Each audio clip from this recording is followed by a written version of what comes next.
Quizás te reconozcas en mi historia. Escúchala con atención. Hola, soy Mateo. Me desinvitaron al cumpleaños de mi madre. La razón era simple. Mi aspecto no encajaba junto al novio de mi hermana. Lo irónico es que yo era su jefe. Tengo 30 años y una pequeña empresa de tecnología. Mi familia nunca entendió a qué me dedico. Para ellos, sigo siendo el chico que aprieta tornillos. No me importa. Nunca sentí la necesidad de dar explicaciones. Cuando alguien me pregunta por ellos, sonrío levemente. Ha pasado mucho tiempo desde que hablamos, respondo. Y eso es todo.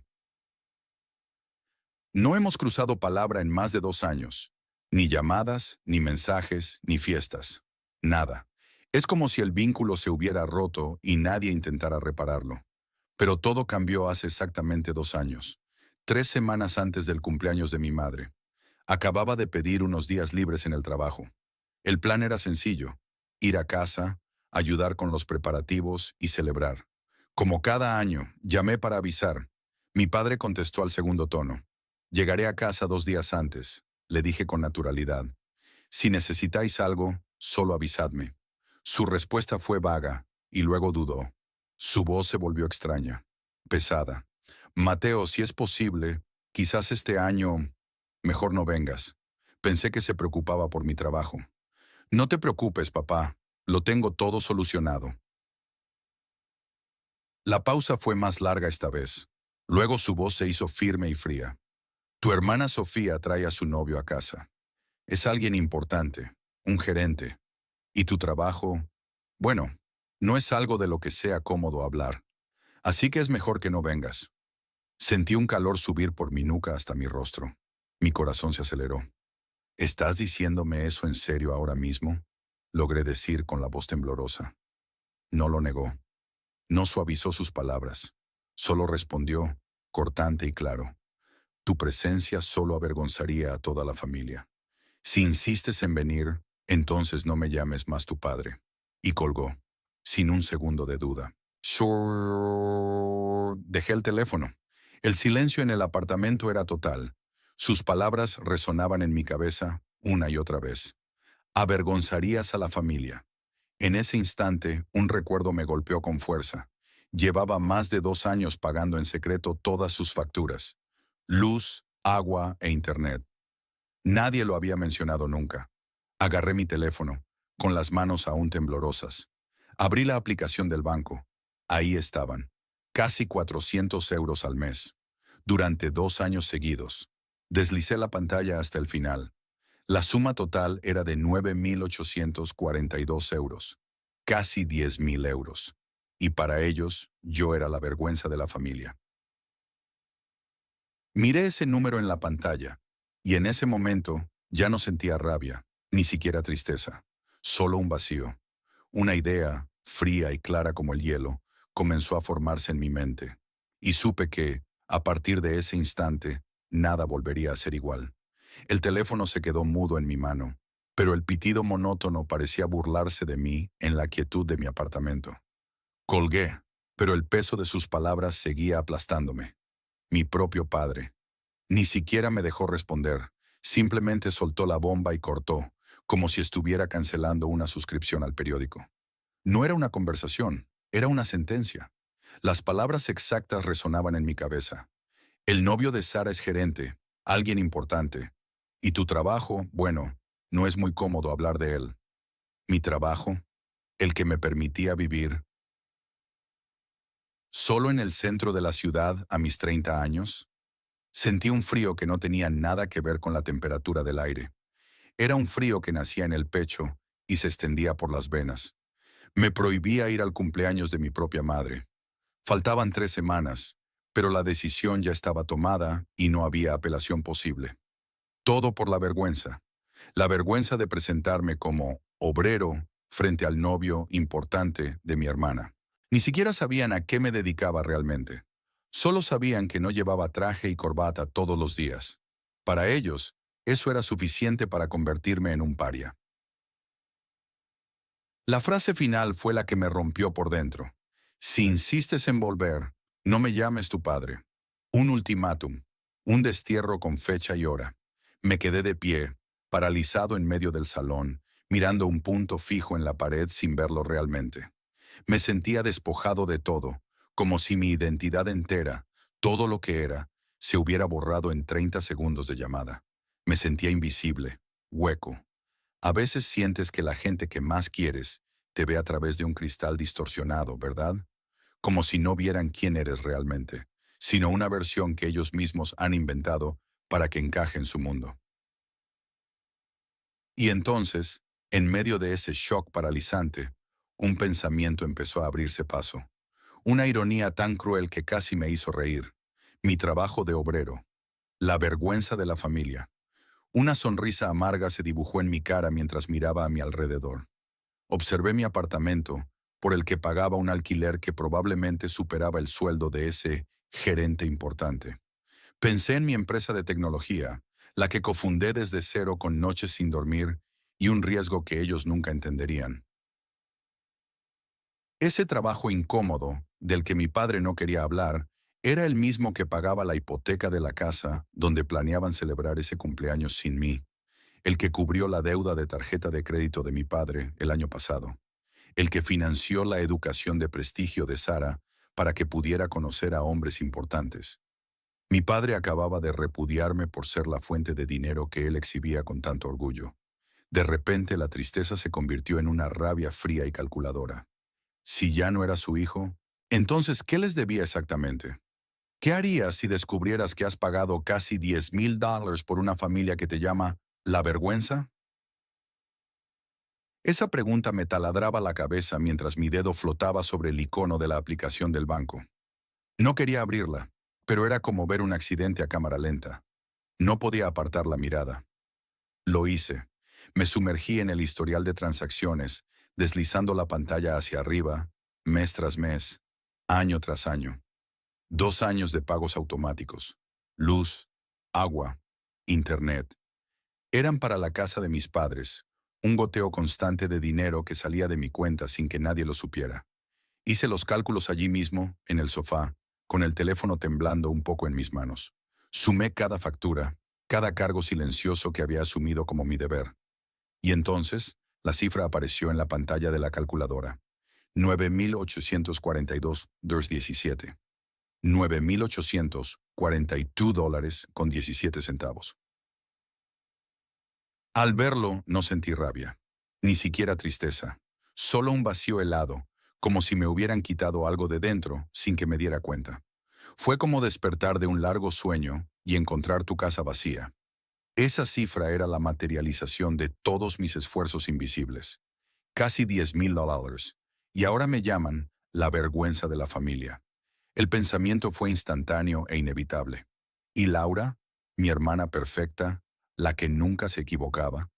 ¿Qué había aportado ella aparte de dramas telefónicos y visitas de 5 minutos para la foto familiar? La respuesta era obvia, pero la pregunta me quemaba por dentro. Pero no era envidia, y eso fue lo que más me sorprendió de mí mismo. No quería su vida ni su estatus de favorita. No preguntaba para llevar la cuenta, para echarles en cara el dinero.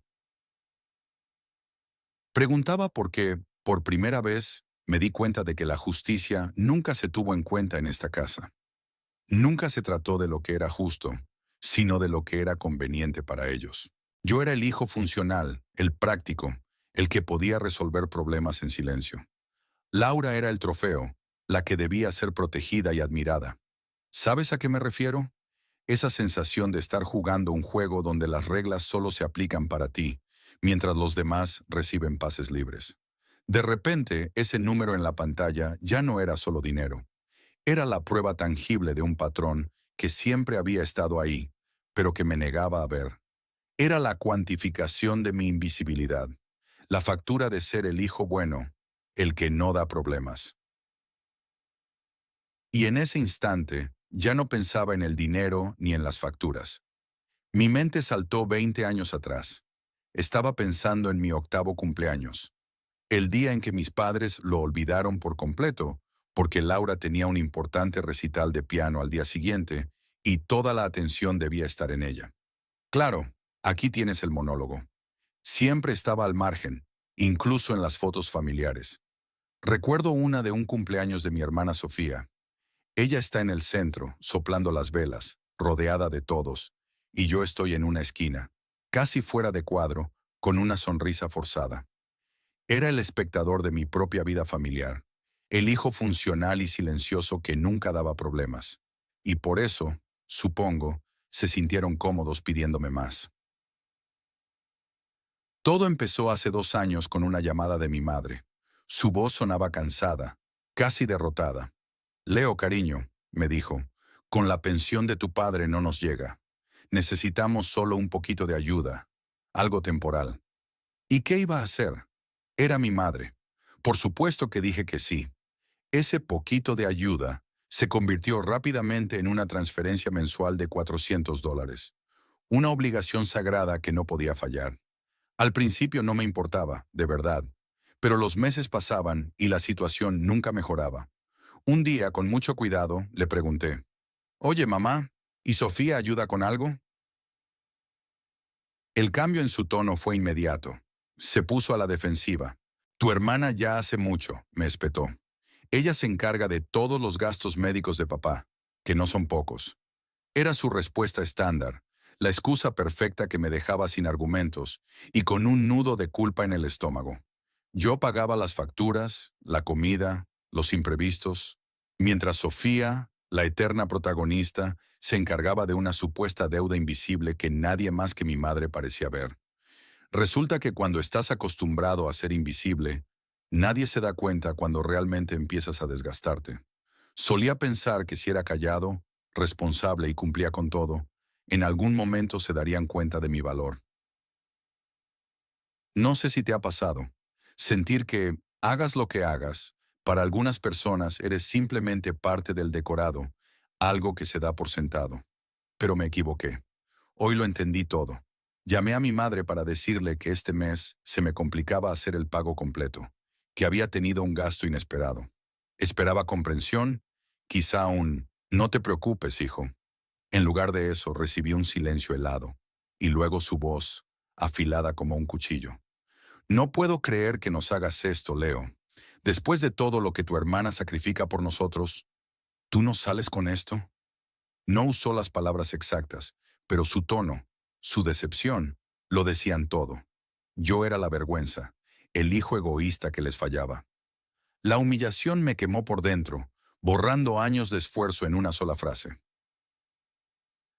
Colgué el teléfono, y en ese silencio, mientras sus palabras resonaban en mi cabeza, supe exactamente lo que tenía que hacer. Si para ellos yo era un cajero automático sin rostro, una simple utilidad, entonces dejaría de ser útil. Si ya me sentía como un fantasma en mi propia familia, iba a desaparecer de verdad. Con 3 toques en mi teléfono, detuve el flujo de dinero. No lo hice por venganza, sino por puro respeto propio.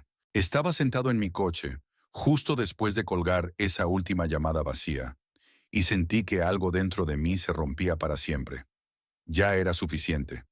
Abrí la aplicación del banco, con los dedos temblando ligeramente, no de duda, sino de una extraña y liberadora determinación. Busqué los pagos programados que salían de mi cuenta cada mes como un reloj suizo. Pago automático, luz de la casa de mis padres. Cancelar, confirmar. Pago automático, agua. Cancelar, confirmar. Internet, cancelar, confirmar. Cada clic se sentía como un portazo, como si estuviera cerrando habitaciones oscuras de mi vida que nunca debía haber mantenido abiertas. Lo hice en voz baja, no para vengarme, sino para preservar lo único que todavía tenía, una apariencia de autoestima. Pasó una semana. El teléfono vibró sobre la mesa. Un mensaje de mi madre. Mi corazón dio un vuelco, una estúpida punzada de esperanza. Quizás, pero no. El mensaje decía, «Me llegó un aviso de que la factura de internet está vencida. ¿Puedes encargarte?» Ni un «Hola, Leo», ni un «¿Cómo estás?». Solo una orden disfrazada de pregunta. Deslicé la notificación hacia un lado y la ignoré. Mi silencio fue mi primera respuesta. 2 semanas después, una llamada perdida y un mensaje de voz. La voz impaciente de mi padre, cortante y molesta. «La compañía eléctrica llamó, la factura no está pagada». ¿Qué está pasando? No había preocupación en su tono, solo irritación. Era el fastidio de alguien a quien se le ha cortado su servicio de suscripción favorito. De nuevo, silencio. No respondí. No devolví la llamada. ¿Alguna vez has sentido que tu silencio grita más fuerte que cualquier palabra? Que en esa quietud se esconde tu verdadera y más honesta respuesta. Mis primeras comunicaciones con ellos en semanas no fueron para preguntar si estaba bien, sino para exigir dinero. Ni un ¿estás bien, hijo? Ni siquiera un simple ¿podemos hablar? Así que permanecí en silencio.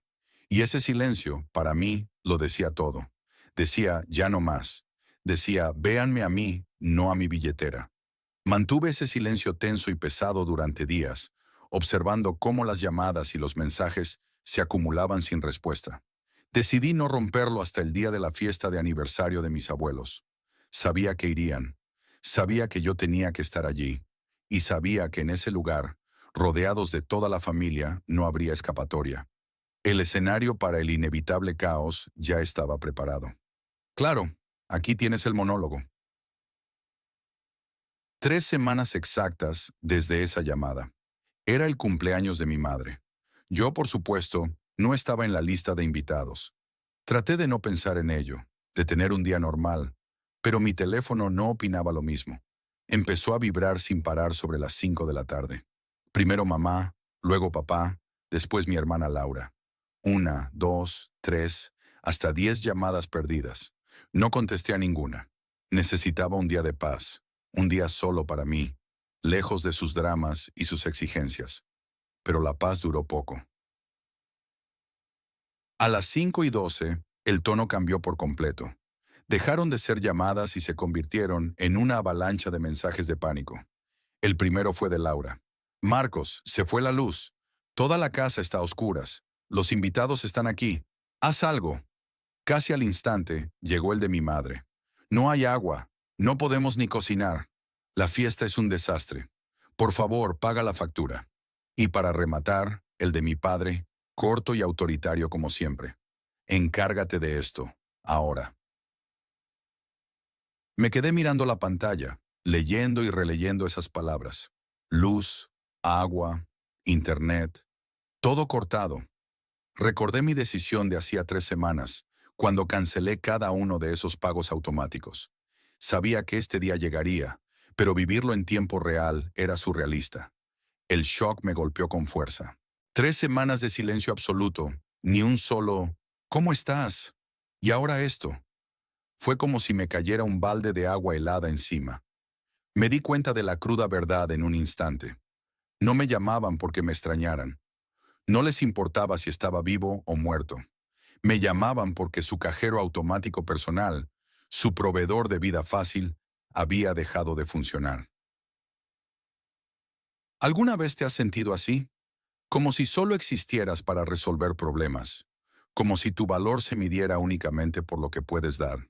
Mientras procesaba esa dolorosa revelación, mi teléfono volvió a vibrar, pero esta vez no eran ellos tres. Eran mis tíos, mis primos, el clan familiar al completo. Mensajes de texto, notas de voz, una campaña de humillación perfectamente orquestada para doblegarme. ¿Cómo puedes hacerle esto a tu propia madre en su cumpleaños? Decía uno. ¡Qué vergüenza de hijo! Gritaba un audio de mi tía. Arregla esto ya, egoísta, sentenciaba otro. Cada notificación era un pequeño puñal. Estaba temblando, una mezcla de rabia y de un dolor profundo que me partía el alma. Y entonces, en medio de esa tormenta digital, el teléfono volvió a sonar. Pero no era una llamada normal, era una videollamada grupal. Acepté casi por inercia. En la pantalla aparecieron las caras de mi padre, mi madre y Laura, iluminadas extrañamente por la linterna de un móvil. Detrás de ellos, en la penumbra, podía distinguir las siluetas de otros parientes. Sus ojos no reflejaban pánico, sino desafío. Y supe, en ese mismo instante, que esa llamada no era para pedir ayuda. Era para darme un ultimátum. Apenas podía escuchar a mi tía Sofía a través de la videollamada, su voz ahogada por los gritos a mi espalda. Mi madre, mi padre y mi hermana Clara formaban un coro furioso, lanzando insultos que rebotaban en las paredes de mi pequeño apartamento. ¡Sinvergüenza!,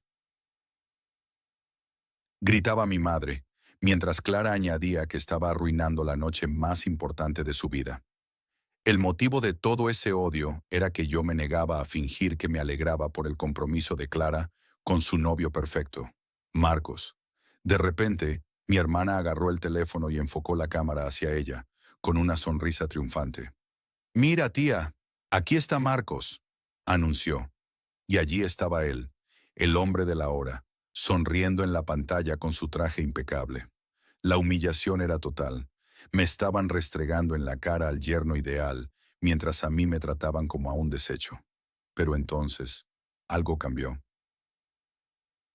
La sonrisa de Marcos se congeló. Su mirada pasó por encima de mi hermana y se clavó en mí, que aparecía en un rincón de la pantalla. Frunció el ceño, confundido por los gritos que aún se oían de fondo, y dijo una frase corta, pero que cayó como una bomba. «Hola, jefe». Un silencio atronador se apoderó de la habitación. Podías oír el zumbido del refrigerador.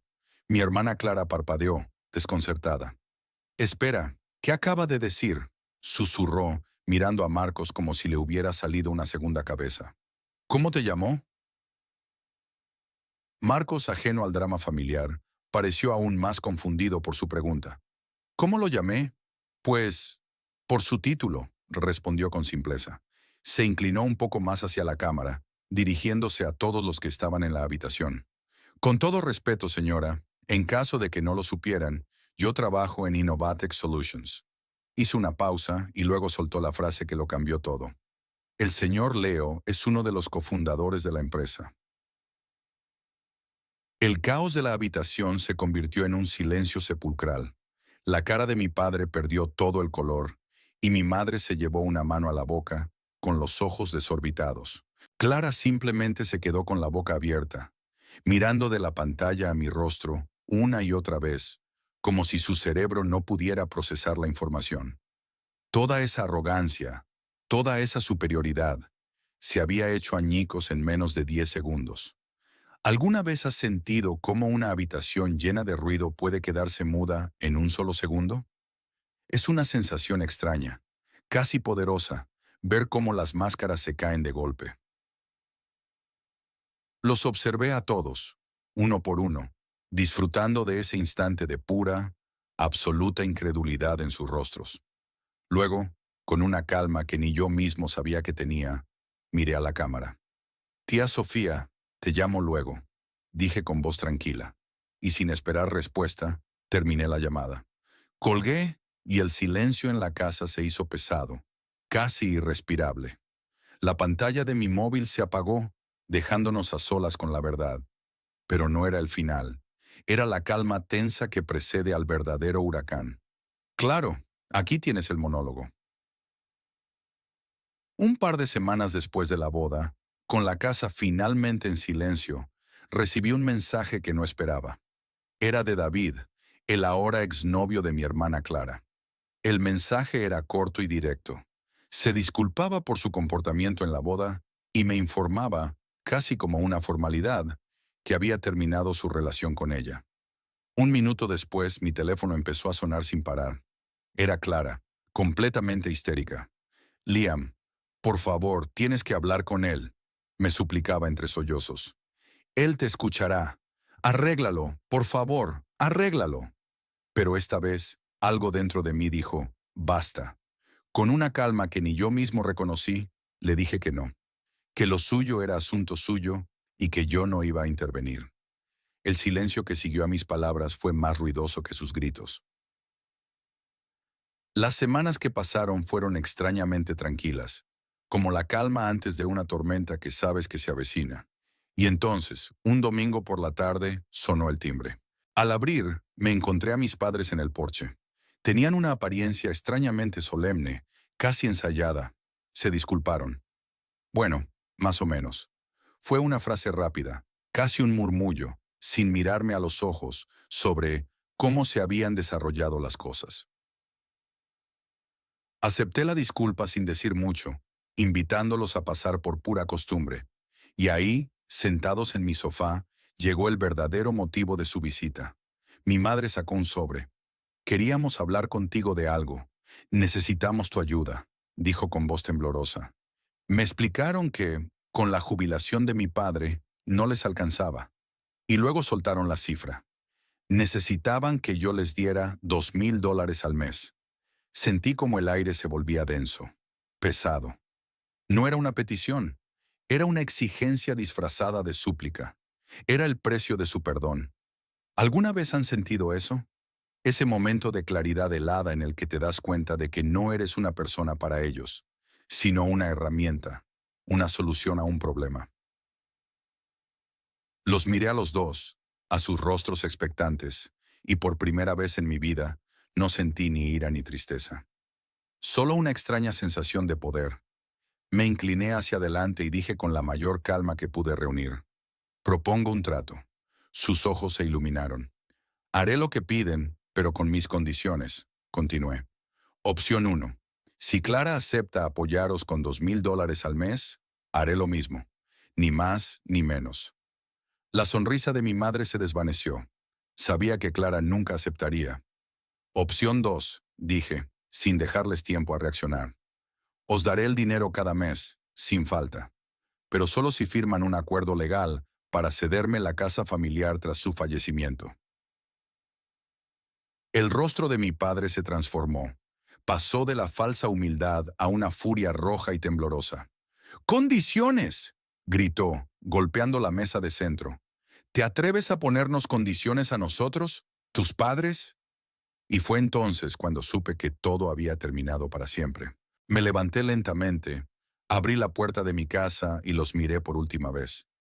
Creo que ambos deberíais iros de mi casa. Se fueron, lanzando insultos que ya no me herían. Y esa fue la última vez que los vi. Han pasado 2 años. 2 años de un silencio absoluto que al principio se sintió como una victoria. Cerré esa puerta y sentí una paz que nunca antes había conocido. Pero esa calma me llevó a desenterrar algo, un secreto familiar que me hizo comprender que el dinero nunca fue el verdadero problema, sino solo el síntoma de una herida mucho más profunda y oscura. Claro, aquí tienes el monólogo final para el outro, diseñado para resumir la historia, conectar emocionalmente y dejar una potente intriga para el futuro. Y aquí estoy. Han pasado 2 años desde la última vez que vi a mis padres, 2 años desde que les pedí que se marcharan de mi casa. Ha sido un tiempo de silencio, un silencio que al principio fue ensordecedor, pero que poco a poco se ha convertido en la banda sonora de mi propia paz. Cuando miro hacia atrás, todo parece sacado de una película surrealista. Todo comenzó con esa llamada, ¿recordáis? La llamada en la que mi padre me desheredó por ser una vergüenza con mi trabajo de obrero. La ironía es que esa vergüenza era el pilar invisible que sostenía su hogar, el cajero automático secreto que pagaba las facturas, mientras Jessica, la hija perfecta, solo aportaba apariencias. Tomar la decisión de cortar ese flujo de dinero no fue por venganza, os lo aseguro. Fue un acto de supervivencia, un grito desesperado por un poco de respeto propio. La fiesta a oscuras, el pánico, las llamadas, no me alegraron, pero sí me confirmaron una triste verdad. Solo me echaban de menos cuando el sistema fallaba. Y entonces llegó ese momento que lo cambió todo. Ese instante en la videollamada, cuando Hudson, el flamante novio de mi hermana, me miró y dijo: «Hola, jefe». El silencio que se apoderó de esa habitación fue más elocuente que cualquier grito. Por primera vez, no era invisible. Pero la revelación más dura vino después, en mi propia casa. Sus disculpas no eran por el dolor, sino por el dinero perdido. Me pusieron un precio, $2,000 al mes para perdonarme.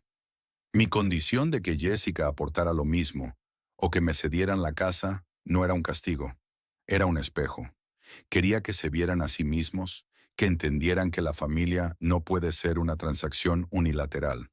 Como era de esperar, no pudieron soportar su propio reflejo. Ahora os pregunto a vosotros, como he hecho conmigo mismo 1000 veces. ¿Hice mal al establecer esas condiciones? Dejad vuestras opiniones en los comentarios. De verdad quiero saber qué pensáis. Vuestras historias me dan perspectiva. Creí que con esa última conversación, el libro se había cerrado para siempre. Construí una nueva vida, lejos del drama, centrado en mi empresa y en la gente que me valora por quien soy, no por lo que puedo dar.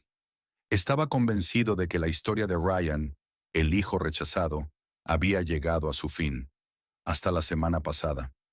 Mi teléfono vibró. Era un mensaje de un número que no tenía guardado, pero cuya foto de perfil reconocí al instante. Era Jessica. Después de 2 años de un silencio sepulcral, su mensaje contenía solo 3 palabras. 3 palabras que han vuelto a poner mi mundo patas arriba. Necesito tu ayuda. Si esta historia te ha impactado, suscríbete para apoyar el canal, porque os aseguro que no querréis perderos lo que pasó después.